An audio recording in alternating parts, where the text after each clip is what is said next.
We were in Ketchikan and ready to start the second week of our adventure.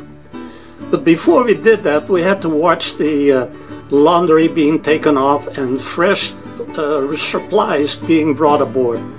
The crew helped each other, and it also included the pineapple, which was used in the fresh fruit bowl every morning for breakfast. Then we watched some of the new people coming aboard. There were only 4 of us that decided to do the 2-week cruise, but now we saw a lot more new faces, and here's Allison taking the pictures. The captain then maneuvered the ship away from the dock, and we were on our way for the second week. Ketchikan and the old big tubs, forget it. The first leg was a long one. It was about 200 miles going around the Prince of Wales Island to the El Capitan caves. These pictures I didn't actually take because my camera, I didn't want to get it wet again like on the first part. So here are some bones, 12,000 and more years old. They found them here. But, you know, because we ran into some waves out in the Pacific side, the captain, instead of taking the tour to Klawok, which was an Indian village we were supposed to be going to, instead of that, he changed it to where we went back out in the ocean and into the bay up further north. But that also meant hitting those big waves again, and at night we were rolling and tossing all over the place. After a rather restless night, it was nice to be in a calm bay and take in the scenery. But here's where we also did some paddleboarding and kayaking, the details of which I covered in a part 1 and 2. But here we are going on a 2-hour paddle that was very intriguing. In Gut Bay, we encountered this beautiful waterfall.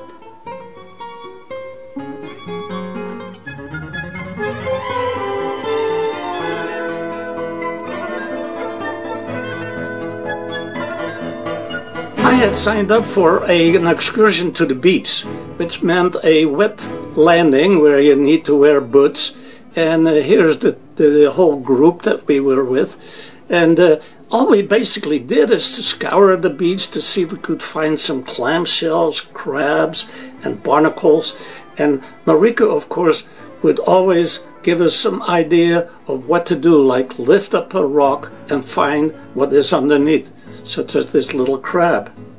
I picked up a jellyfish, and we just had a good time watching the scenery. Here are a couple of paddles.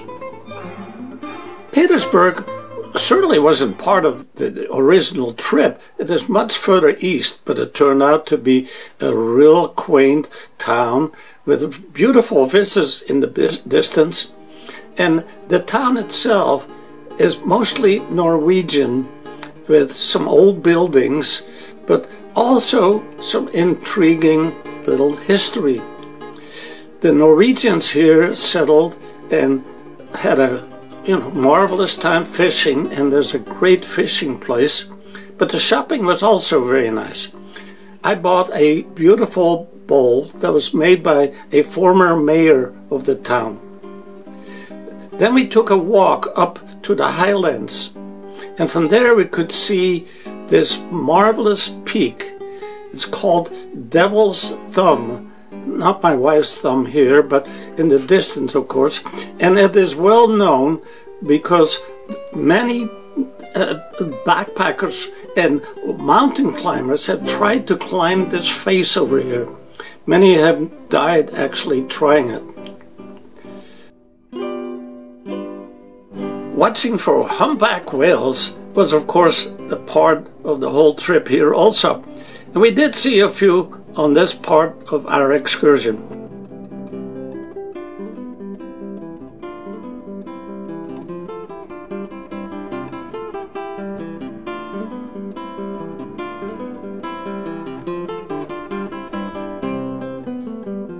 The last day was spent in the Endicott Arm, which is just south of the earlier Tracy Arm. The glacier at the end here is the Dawes Glacier, and the skiff took us for a nice tour.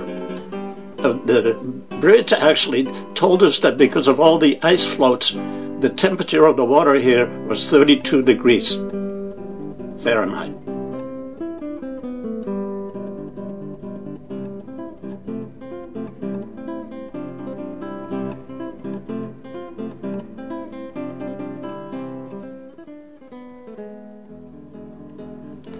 I mentioned the temperature because there were several that did the polar bear plunge.